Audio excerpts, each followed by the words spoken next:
This is Terry Bibo Knight, and I'm beginning another book from C.S. Lewis's Chronicles of Narnia. This book is called Prince Caspian. Chapter 1 begins with The Island. Once there were 4 children whose names were Peter, Susan, Edmund, and Lucy, and it has been told in another book called The Lion, the Witch, and the Wardrobe how they had a remarkable adventure. They had opened the door of a magic wardrobe and found themselves in quite a different world from ours, and in that different world they had become kings and queens in a country called Narnia. While they were in Narnia, they seemed to reign for years and years, but when they came back through the door and found themselves in England again, it all seemed to have taken no time at all. At any rate, no one noticed that they had ever been away, and they never told anyone except one very wise grown-up. That had all happened a year ago, and now all 4 of them were sitting on a seat at a railway station with trunks and play boxes piled up around them. They were, in fact, on their way back to school. They had traveled together as far as this station, which was a junction, and here in a few minutes one train would arrive and take the girls away to one school. In about half an hour another train would arrive and the boys would go off to another school. The first part of the journey, when they were all together, always seemed to be the part of the holidays. But now, when they would be saying goodbye and going different ways so soon, everyone felt that the holidays were really over, and everyone felt that their term time feelings were beginning again, and they were all rather gloomy. No one could think of anything to say. Lucy was going to boarding school for the first time. It was an empty, sleepy country station, and there was hardly anyone on the platform except themselves.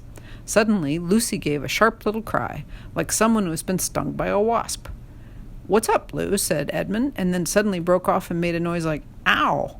"What on earth?" began Peter, and then he too suddenly changed what he had been going to say. Instead, he said, "Susan, let go! What are you doing? Where are you dragging me to?" "I'm not touching you," said Susan. "Someone is pulling me." Oh, stop it!" Everyone noticed that all the others' faces had gone very white. "I felt just the same," said Edmund in a breathless voice, "as if I were being dragged along. A most frightful feeling. Oh, it's beginning again." "Me too," said Lucy. "Oh, I can't bear it." "Look sharp," shouted Edmund. "All catch hands and keep together. This is magic, I can tell by the feeling. Quick." "Yes," said Susan. "Hold hands. Oh, I do wish it would stop. Ow." The next moment, the luggage, the seat, the platform, and the station had completely vanished. The 4 children, holding hands and panting, found themselves standing in a woody place. Such a woody place that branches were sticking into them and there was hardly room to move. They all rubbed their eyes and took a deep breath. "Oh, Peter," exclaimed Lucy, "do you think we could possibly have got back to Narnia?" "It might be anywhere," said Peter. "I can't see a yard in all these trees. Let's try to get into the open, if there is any open." With some difficulty, and with some stings from nettles and pricks from thorns, they struggled out of the thicket. Then they had another surprise. Everything became much brighter, and after a few steps they found themselves at the edge of the wood, looking down on a sandy beach. A few yards away, a very calm sea was falling on the sand with such tiny ripples that it made hardly any sound. There was no land in sight, and no clouds in the sky. The sun was about where it ought to be at 10 o'clock in the morning, and the sea was a dazzling blue. They stood sniffing in the sea smell. "By Jove," said Peter, "this is good enough." 5 minutes later, everyone was barefooted and wading in the cool, clear water. "This is better than being in a stuffy train on the way back to Latin and French and algebra," said Edmund. And then for quite a long time there was no more talking, only splashing and looking for shrimps and crabs. "All the same," said Susan presently, "I suppose we'll have to make some plans. We shall want something to eat before long." "We've got the sandwiches Mother gave us for the journey," said Edmund. "At least I've got mine." "Not me," said Lucy. "Mine were in my little bag." "So were mine," said Susan. "Mine are in my coat pocket. They're on the beach," said Peter. "That'll be 2 lunches among 4. This isn't going to be such fun." "At present," said Lucy, "I want something to drink more than something to eat." Everyone else now felt thirsty, as one usually is after wading in salt water under a hot sun. "It's like being shipwrecked," remarked Edmund. "In the books they always find springs of clear, fresh water on the island. We better go and look for them." "Does that mean we have to go back into all that thick wood?" said Susan. "Not a bit of it," said Peter. "If there are streams, they're bound to come down to the sea, and if we walk along the beach, we're bound to come to them." They all now waded back and went first across the smooth, wet sand and then up to the dry, crumbly sand that sticks to one's toes, and began putting on their shoes and socks. Edmund and Lucy wanted to leave them behind and do their exploring with bare feet, but Susan said this would be a mad thing to do. We might never find them again, she pointed out, and we shall want them if we're still here when night comes and it begins to be cold. When they were dressed again, they set out along the shore with the sea on their left hand and the wood on their right. Except for an occasional seagull, it was a very quiet place. The wood was so thick and tangled that they could hardly see into it at all, and nothing in it moved. Not a bird, not even an insect. Shells and seaweed and anemones, or tiny crabs in rock pools, are all very well, but you soon get tired of them if you are thirsty. The children's feet, after the change from the cool water, felt hot and heavy. Susan and Lucy had raincoats to carry. Edmund had put down his coat on the station seat just before the magic overtook them, and he and Peter took it in turns to carry Peter's greatcoat. Presently, the shore began to curve round to the right. About quarter of an hour later, after they had crossed a rocky ridge which ran out into a point, it made quite a sharp turn. Their backs were now to the part of the sea which had met them when they first came out of the wood, and now, looking ahead, they could see across the water another shore, thickly wooded like the one they were exploring. "I wonder, is that an island, or do we join on to it presently?" said Lucy. "Don't know," said Peter, and they all plodded on in silence. The shore that they were walking on drew nearer and nearer to the opposite shore, and as they came round each promontory, the children expected to find the place where the two joined. But in this they were disappointed. They came to some rocks which they had to climb, and from the top they could see a fair way ahead, and "Oh, bother," said Edmund. "It's no good. We shan't be able to get to those other woods at all. We're on an island." It was true. At this point, the channel between them and the opposite coast was only about 30 or 40 yards wide, but they could now see that this was its narrowest place. After that, their own coast bent round to the right again, and they could see open sea between it and the mainland. It was obvious they'd already come much more than halfway around the island. "Look," said Lucy suddenly. "What's that?" She pointed to a long, silvery, snake-like thing that lay across the beach. "A stream! It's a stream!" shouted the others. And tired as they were, they lost no time in clattering down the rocks and racing to the fresh water.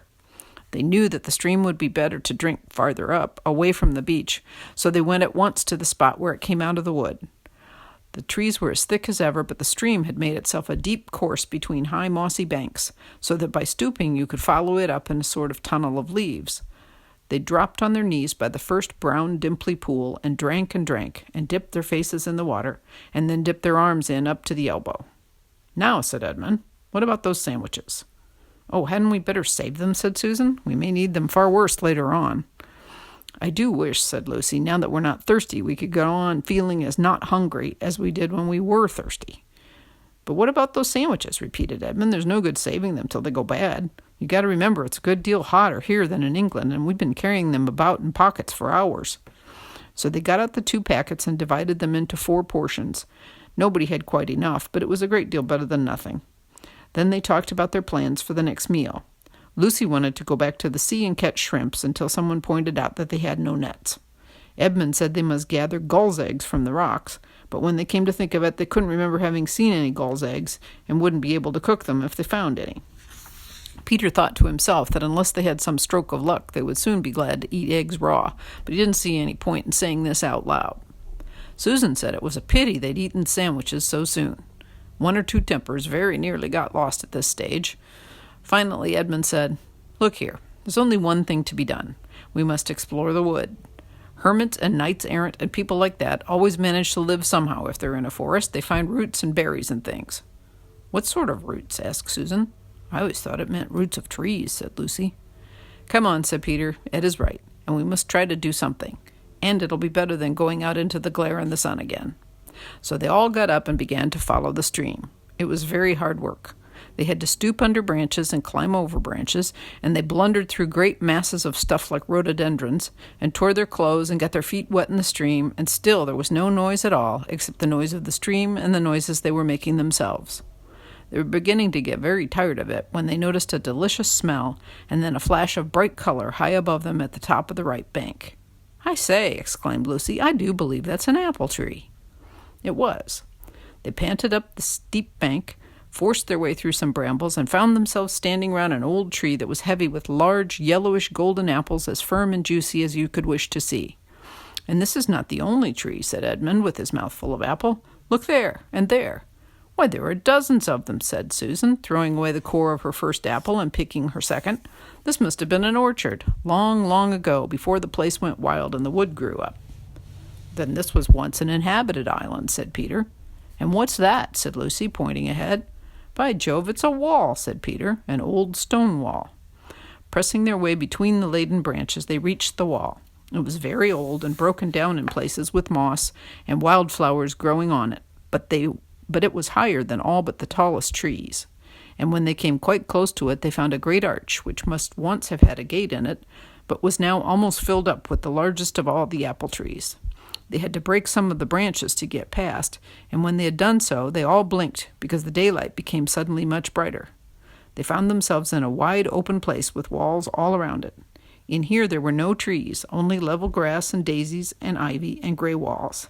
It was a bright, secret, quiet place, and rather sad, and all four stepped out into the middle of it, glad to be able to straighten their backs and move their limbs freely. And that's the end of Chapter 1.